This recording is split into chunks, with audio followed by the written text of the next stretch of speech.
A white supremacist hate group just marched through Washington, D.C. on Independence Day. These 400 or so marching through, but they had the gall to do this on this holiday, full of Confederate flags, their own flags and all. Which is a perfect visual of where we are right now under Trump's America. We know that that is a dangerous and foreboding and ominous sign for what is happening in this country, not what's to come, but for what's happening right now. Make America Great Again was always about bringing white supremacy back. And now we literally see the Klan resurrected through Patriot Front, wearing masks instead of hoods for all the same hate. After the disastrous, murderous Charlottesville Unite the Right rally, the PFE split from a different hate group, the white nationalist group called Vanguard America. Vanguard America apparently was too Nazi adjacent, and the PFEs wanted to be more cloaked in American patriotism. But I'm Jew, welcome to the channel. Please like and share the video. Don't forget to sub. Now, let's get into it. As a black man in this country, we've seen that before. We know that that is a dangerous and foreboding and ominous sign for what is happening in this country, not what's to come, but for what's happening right now. It was actually 100 years ago when the KKK marched on DC. The first time it happened was in August 1925, and they had 40,000 to 50,000 members marching on Washington, DC. And they did it again a year later with about 15,000 members. Keep in mind, the KKK was an absolute hate group. They were domestic terrorists. They targeted black people and black communities. They terrorized black people in their own homes. The group employed vicious assaults, rape, and murder to trample on the political rights of African Americans. They were domestic terrorists targeting the black community. They beat the men, they lynched them, set them on fire, all atrocities that you can think of. These people committed against black people. In films like Django Unchained, they were really played down as goofy and not that serious. Nobody's saying they don't appreciate what Jenny did. Well, if all I had to do was cut a hole in a bag, I could have cut it better than this. What about you, Robert? Can you see? Not too good. But the fact is, these people terrorized black people all across the South. And most times when black people did stand up and fight back, the government in its capacity would then come and punish black people. So what's happening right now is not something that can or should be overlooked, simply for what it represents. These people are, this is white supremacy, this is a Klan rally on the Washington, D.C. subway system, a complete takeover of public territory. That does not make 50 to 60% of this country feel safe or secure in any way. The fact that it's only 50 to 60% that will be made to feel uncomfortable by this is so sickening. When we talk about that initial Klan march happening 100 years ago, it feels like today in 2026, so much of the progress that was made throughout those years has just been erased, where racism, hatred, hate groups, domestic terrorists have just been normalized at this point. So the president's speech was almost irrelevant when you see this hate group with masks on, these cowards walking through public territory unfettered and unbothered. The White House has 100% emboldened these people to do exactly what they're doing with zero repercussions and no pushback. When they hear speeches like, you don't have to apologize for being white anymore. In the United States of America, you don't have to apologize for being white anymore. Or again, Trump in his first term saying there were good people on both sides when talking about Charlottesville. Blame on both sides, and I have no doubt about it, and you don't have any doubt about it either. And if you reported it accurately, you would say. Kill the person. Heather hired Charlottesville. They showed up in Charlottesville to protest. Excuse me, they didn't make themselves stand as you. And you had some very bad people in that group.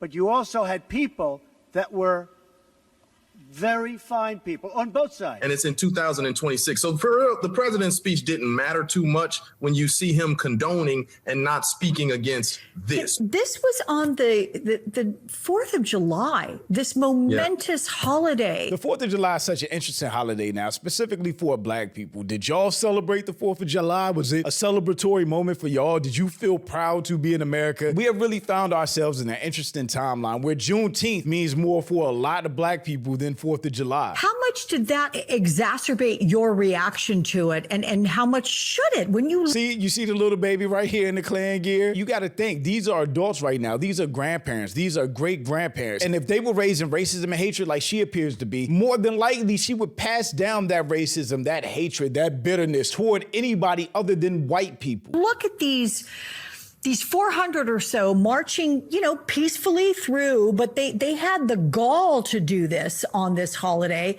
full of Confederate flags, their own flags and all. Yeah.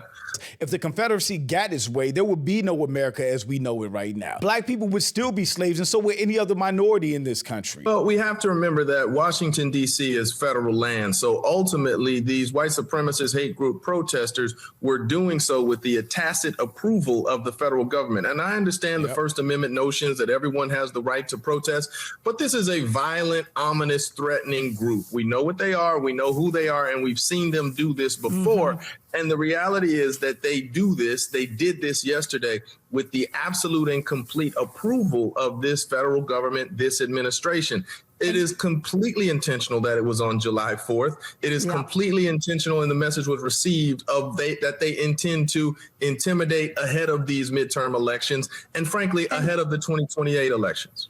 And let's also add, this group was formed in the wake of that fatal Charlottesville rally there near University of Virginia. So that should be duly noted. Funny enough, they actually split from Vanguard, who was down there in Charlottesville, because they were tied too strongly to Nazism. After the disastrous, murderous Charlottesville Unite the Right rally in 2017, the PFE split from a different hate group, the white nationalist group called Vanguard America.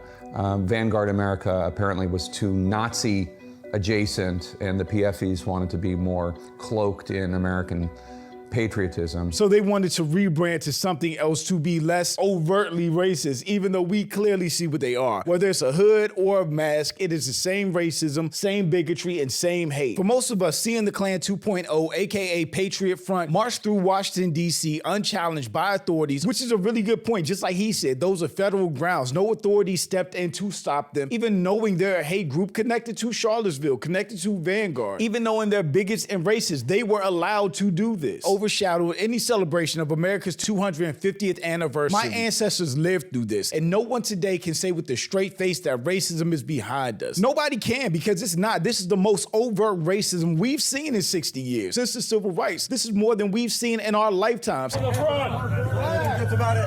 We're good.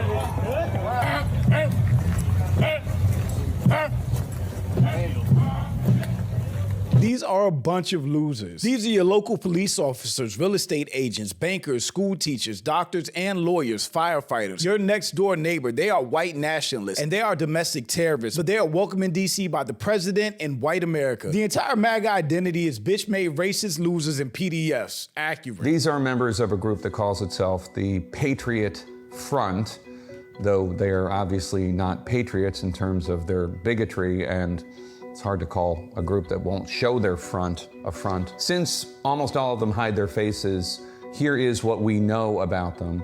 According to extremism experts, they are headed up by this one guy, Thomas Rousseau. He's 27. He does show his face in public.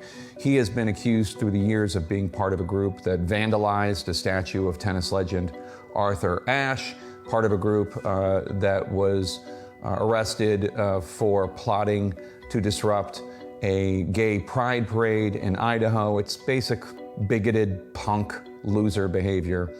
And honestly, that's the whole vibe when you dive deeper and learn more about who these guys are. Sad young white guys with little going on in their lives who seem to blame everyone else, the Jews, the blacks, the gays, whatever, for their sad situations.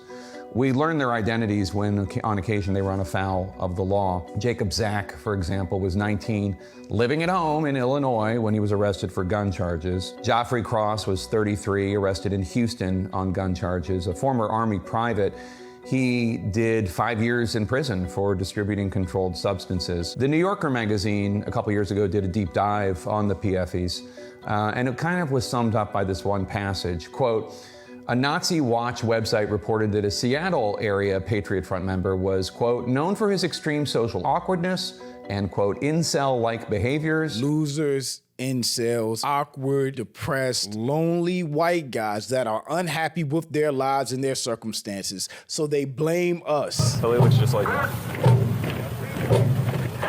Oh, yeah. Bunch of losers that are scared to show their face. You're doing good, bud. You're doing good. The Black Panthers didn't hide their faces. The Black Panthers weren't ashamed of who they were, what they believed in. Black Panthers weren't afraid to go back home after marching somewhere. These are cowards. Happy 250, guys. Happy 250. I know it's hard to see the screen, Can we get ones in the chat? If audio, video, all that's good, can we get ones? Is everybody doing okay? If we got 460 people in here, then we... Doing all of this for 460 views. Can we get ones in the chat for a total Aryan mockery? Ones in the chat for total Aryan mockery, total Aryan victory. Their whole fight is so ridiculous. They have their president. They have their administration. They have the federal courts. They have the Supreme Court. They have everything that they want, but they're still whining and complaining and acting like the victims and acting like they have something to fight when they don't. All of this traces directly back to the Confederacy not only not being punished, but being rewarded. You know, it's real funny to me how Trump can label an anti-racist, anti-fascist ideology, Antifa, a terrorist organization, but yet he lets a white supremacist, neo-Nazi hate group march through Washington, D.C. like it's nothing. Protected at that. The only groups that Trump has labeled a hate group are people that oppose him or MAGA. But everybody for MAGA, all the racists, white supremacists, white nationalists, they're good to go. Donald Trump approves this message, which is why he had white supremacists that looked just like this right behind him when he was doing that speech earlier this week. Because Donald Trump and his whole administration are white supremacists. Happy birthday, America, right? It's right back to its racist, white supremacist roots. Hey, here we are with the Patriot Front in front of the Washington Monument. Hey, are any guys speaking up on the record here? What do you guys think of Kash Patel for FBI director? Anybody? But it's funny when MAGA, Fox figureheads, and other races are confronted with their own racism, what it really looks like, how stupid and dangerous it is, they try to deny it. Lauren Ingram, I call fake, looks like more Antifa in costume. No one should be allowed to cover their faces. Agreed, but they have no problem when ICE is covering their faces. Lauren, why is it so scary for you to admit that this exists amid your party and your audience? If you were an actual journalist, you'd have to. A lot of that speaks to MAGA and their distortion field, where facts aren't facts, truth isn't truth, whatever Trump says goes. Literal Nazis marching the streets of DC's for America's 250th anniversary. Trump's America, indeed. White people need to deal with these white men because if they were black, they would hold all black people accountable. The media, politicians, and white people would be up in arms if 400 black men marched claiming that the country belonged to black people. That's facts. We saw how they handled the Black Panther Party, who were all about building the community up, taking care of children, but they were labeled domestic terrorists before the KKK was. In the blood of our forebears that stains this continent, consecrating it forever